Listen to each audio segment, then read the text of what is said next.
Assalamu alaikum students.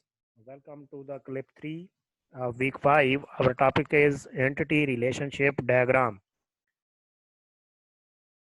So we have already discussed these things in previous two clips. In first clips we did discussion on what is ERD and need of ERD, and in the second clip we did discussion on attributes. And in this clip we are going to discuss identifier and relationship, and then degree of relationship and its types. तो let's start. First of all identifier. Identifier जैसा कि इसके नाम से है, पहचान करने वाला. तो एक्चुअली हमें एक ईआरडी में एक ऐसा एट्रीब्यूट चाहिए होता है जो आपके इंडिविजुअल्स को क्या करे, इंडिविजुअल्स को, मतलब स्टूडेंट की एक वो है, उसके अंदर हर स्टूडेंट को अलहदा पहचान करके दे. अब आप नेम से हर स्टूडेंट को अलहदा नहीं पहचान सकते, मल्टीपल नेम के स्टूडेंट्स हो सकते हैं, सिटी से नहीं पहचान सकते, जीपीए से नहीं पहचान सकते, सेमेस्टर से नहीं बना पहचान सकते, सेक्शन से नहीं पहचान सकते, लेकिन आपके एरेड नंबर से पहचान सकते हैं. This type of attribute is called identifier. Attribute और कम्बिनेशन ऑफ एट्रीब्यूट हो सकता है, एक से काम ना चल रहा हो तो दो तीन मेल के आइडेंटिफायर बना रहे हो, that uniquely identifies individual instances. Uniquely हर चीज को यूनिक वो कर दे. Of any type is referred as identifier. जैसे एरेड number can be used and identify individuals. Name can not be used, same name के मल्टीपल हो सकते हैं. कॉन्टैक्ट नंबर भी हो सकता है कभी ना हो रहा हो. क्यों? ये भी हो सकता है कि कॉन्टैक्ट नंबर दो भाई पढ़ते हैं. हाँ, अगर ऐसा है कि आप श्योर हैं कि कॉन्टैक्ट नंबर हर एक का अलहदा होगा और ज़रूर होगा, तो फिर वो आपका आइडेंटिफायर हो सकता है. Candidate keys. मैंने आपको कहा है कि एक्चुअली होता क्या है कि हमें एक एंटिटी में एक आइडेंटिफायर चाहिए होता है. अब आइडेंटिफायर चाहिए होते हैं, हम क्या करते हैं, बताते हैं कि ये वाला एज एन आइडेंटिफायर यूज होगा. जब टेबल क्रिएट करेंगे, जब डायग्राम बनाएंगे, वहाँ पे हम क्या करते हैं, मेंशन करते हैं ये जो बला है इसको हम एज एन आइडेंटिफायर यूज करेंगे. जैसे वो पेंटर वाला में दिया हुआ था, उसको अगर पढ़ेंगे आप तो उसमें लिखा हुआ है ID is use N identifier. तो आइडेंटिफायर के तौर पे यूज होगा, लेकिन एक एंटिटी के अंदर मल्टीपल कैंडिडेट्स हो सकते हैं to be used as an identifier. जैसे हल्के में सिलेक्ट एक नहीं होना होता है, लेकिन कैंडिडेट बहुत सारे होते हैं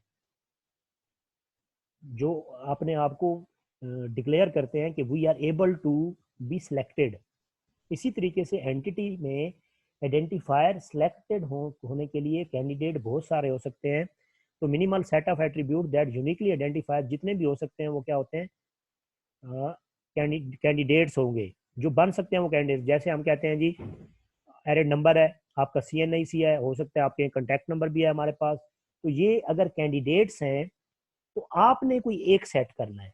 आपने कहना है हम एरेड नंबर को कहेंगे. जैसे आपकी यूनिवर्सिटी एरेड नंबर को यूज करती है, तो लेकिन आपका कॉन्टैक्ट CNIC नंबर भी यूनिकली आइडेंटिफाई कर सकता है. मतलब एक आपका इंडिविजुअल डाटा आपके CNIC के अगेंस्ट निकाला जा सकता है, नेम के अगेंस्ट नहीं निकाला जा सकता, फादर नेम के अगेंस्ट नहीं निकाला जा सकता, आपकी सिटी के अगेंस्ट नहीं निकाला जा सकता, मे भी कॉन्टैक्ट नंबर के अगेंस्ट भी ना निकाला जा सके. दो भाई हैं, दो सिस्टर हैं, बहन भाई हैं, उन्होंने घर का नंबर दिया हुआ है, एक ही कॉन्टैक्ट नंबर है, तो एक कॉन्टैक्ट अगेंस्ट मल्टीपल आएंगे. आइडेंटिफायर ने इंडिविजुअल लाना होता है, एक एक के अगेंस्ट एक आएगा. तो कॉन्टैक्ट यूज हो सकता है, लेकिन अगर श्योर है कि हर एक का अलग कॉन्टैक्ट नंबर है, तो कैंडिडेट क्या होगा, जितने भी इस काबिल हैं जिनको आइडेंटिफायर समझा जा सकता है, वो सारे के सारे क्या होंगे, कैंडिडेट्स होंगे.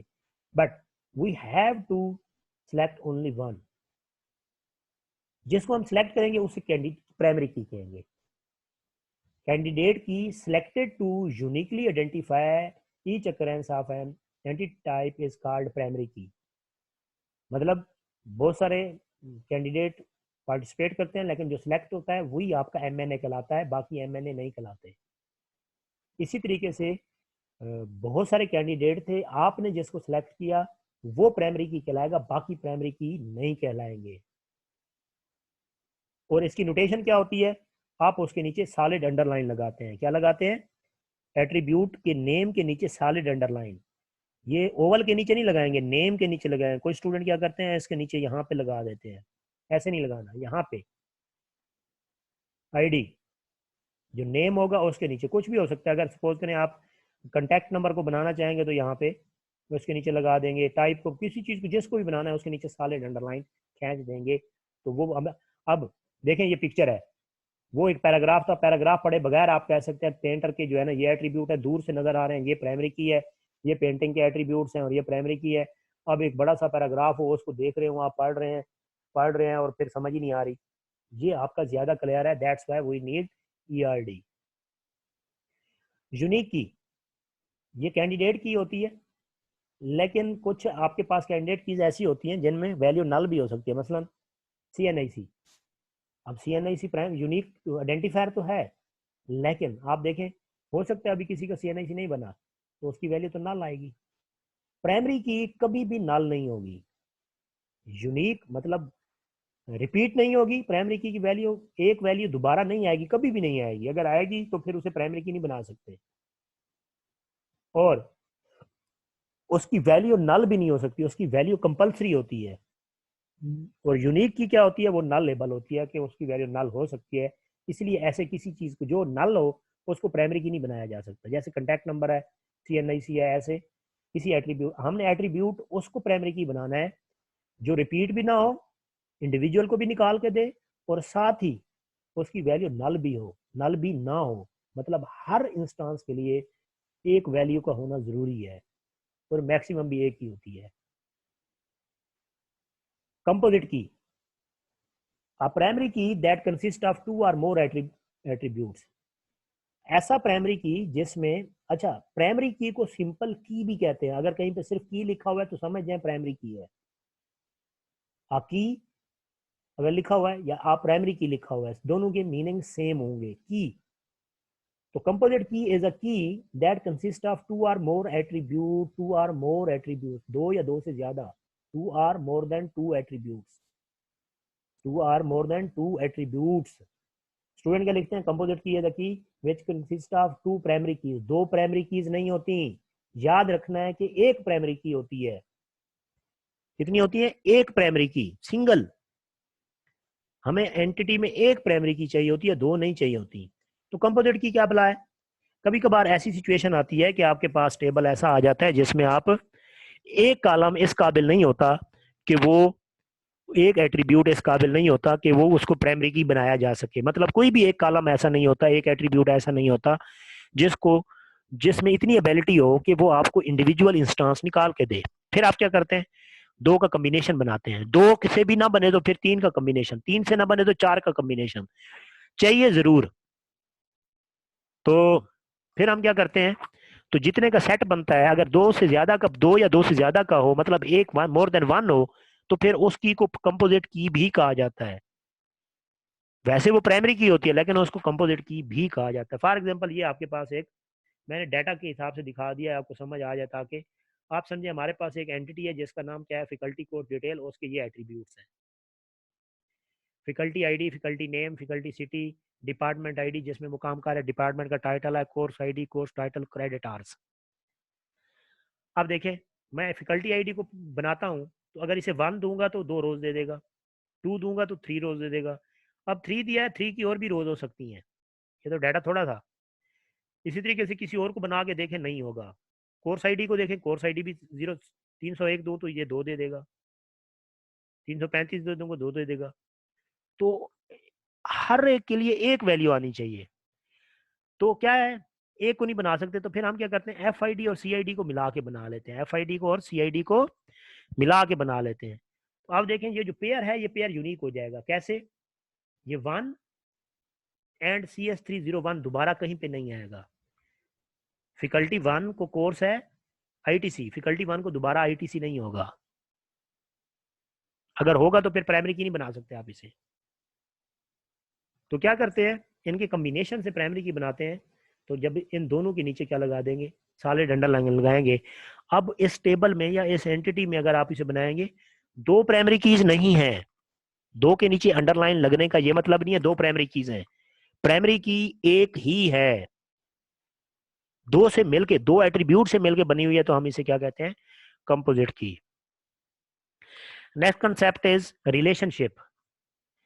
रिलेशनशिप बड़ा कॉमन वर्ड है जो यूज करते हैं। A meaningful association among entity, जो एंटिटी टाइप्स हैं आपकी उनके दरमियान में जो मीनिंगफुल एक रिलेशनशिप एसोसिएशन होती है, लिंक होती है, जैसे हमने कहा painter paints painting, teacher teach courses. अब ये जो टीच है, ये इन दो के दरमियान में क्या एसोसिएशन है, पेरेंट्स एसोसिएशन है, student register course register association है। तो ये जो बला है इसको हम क्या कहते हैं, रिलेशनशिप। इसको क्या कहते हैं, रिलेशनशिप। तो painter paints painting, painter paints painting. Simply आपने क्या करना है, दो तरह की नोटेशन होती हैं, एक ये होती है और दूसरी ये। पहले हम देखते हैं ये। आप दो के दरमियान में रिलेशनशिप देखना चाहते हैं, पेंटर और पेंटिंग के दरमियान रिलेशनशिप क्या है, आप एक ऐसे लाइन खींच दें और उसके ऊपर उस रिलेशनशिप का नाम लिख दें, उस रिलेशनशिप का नाम लिख दें। याद रहे जो रिलेशनशिप रीड किया जाता है वो लेफ्ट टू राइट रीड किया जाता है या फिर टॉप टू बॉटम रीड किया जाता है, लेफ्ट टू राइट या फिर top to bottom. Painter paints painting, painter paints painting, ये रिलेशनशिप की नोटेशन है। एक लाइन लगाएं उसके ऊपर नाम लिख दें, या फिर दूसरी नोटेशन क्या है, ये लाइन यहाँ पे जो रिलेशनशिप है वो डायमंड में लिखे, डायमंड डायमंड बना दें और उसमें रिलेशनशिप नाम लिखें। इन दोनों में से कोई एक नोटेशन आप यूज कर सकते हैं, आपकी मर्जी है, कोई जोर जबरदस्ती नहीं है, कोई एक नोटेशन। तो नॉर्मली आपको इन दोनों में का मिक्सचर भी मिल सकता है, आपको पता होना चाहिए। तो रिलेशनशिप ऐसे शो होता है। अभी इन चीज़ों को भूले रहे, हम नेक्स्ट क्लिप में इसको देखेंगे। क्या है जी, पेंट्स रिलेशनशिप। इसी तरीके से यहाँ पे स्टूडेंट रजिस्टर कोर्स हो तो रजिस्टर इसके अंदर लिख देंगे, टीचर टीचर्स कोर्स यहाँ पे टीचर्स लिख देंगे, HOD हेड्स यहाँ पे हेड्स लिख देंगे, डिपार्टमेंट एंड सो ऑन, आगे बहुत सारी एग्जांपल रहेंगी। उसके बाद आता है degree of relationship. Degree of relationship, relationship की डिग्री क्या होती है।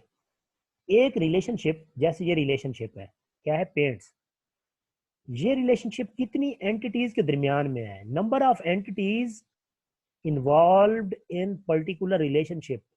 पेरेंट्स में कितनी एंटिटीज इन्वॉल्व है, एक और ये दो, दो है, तो इसकी डिग्री कितनी हो गई, दो। इसकी डिग्री कितनी हो गई, दो। That's called degree. तो number of participating entities in a relationship is referred as degree of relationship. तो इसकी डिग्री कितनी है, टू। अब यहां पर देखें, ये क्या है, professor gives grades in subject to student.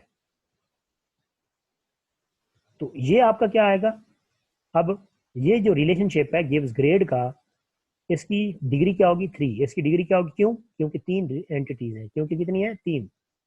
इसको देखें, professor teaches a course to students from slides. Professor teaches a course to student from slides. अब टीचर्स का रिलेशनशिप है तो कितनी एंटिटीज के दरमियान है, फोर के दरमियान, तो इसकी डिग्री क्या हो जाएगी, फोर। इसकी डिग्री क्या हो जाएगी, फोर। तो रिलेशनशिप की क्लासिफिकेशन होती है on the base of degree. चार टाइप का रिलेशनशिप हो सकता है, unary relationship, binary relationship, ternary relationship, quaternary relationship. Ternary को टर्शरी भी पढ़ते हैं। तो वन बाय वन देखते हैं इसको। Unary, a relationship between the instances of single entity type is referred as unary relationship। Allah भला करे, एक ही एंटिटी होगी रिलेशनशिप में, one entity related to another the same type, उसी के साथ ही अगर हो तो उसको हम क्या कहते हैं, यूनरी रिलेशनशिप। बड़ा सिंपल है। Person is married to a person, person is married to person, इसको भूल जाइए क्या भला है। Employee manages employee, employee manages employee. तो कितनी एंटिटीज हैं, एक। यूनरी, यूनरी तो अब मीनिंग से है, वन, तो इसकी डिग्री क्या हो गई, वन। तो आप यूनरी रिलेशनशिप को डिफाइन कर सकते हैं, relationship whose degree is one, in which one entity is involved.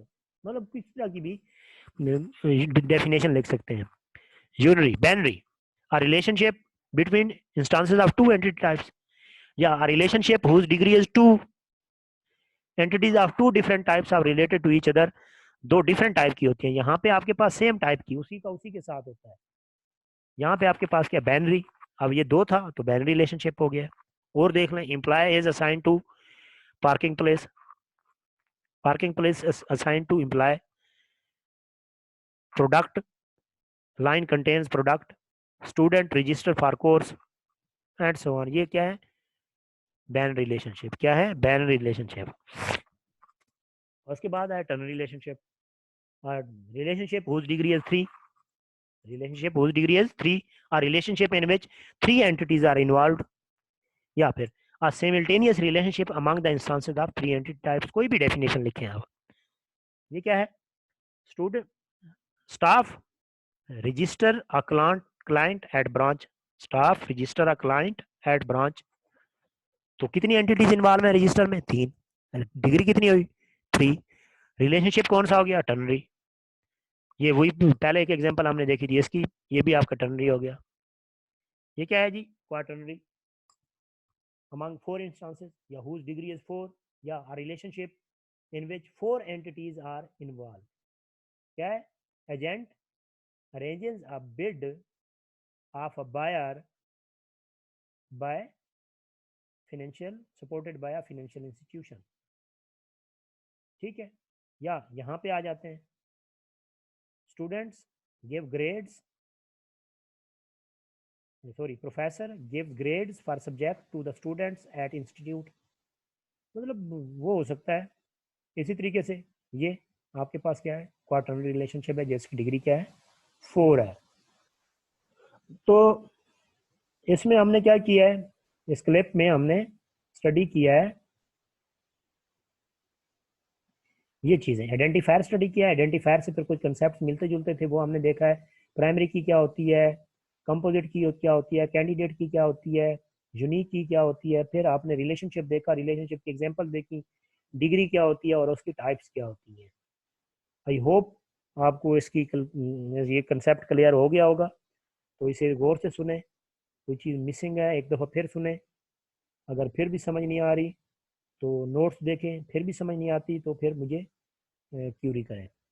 Thank you.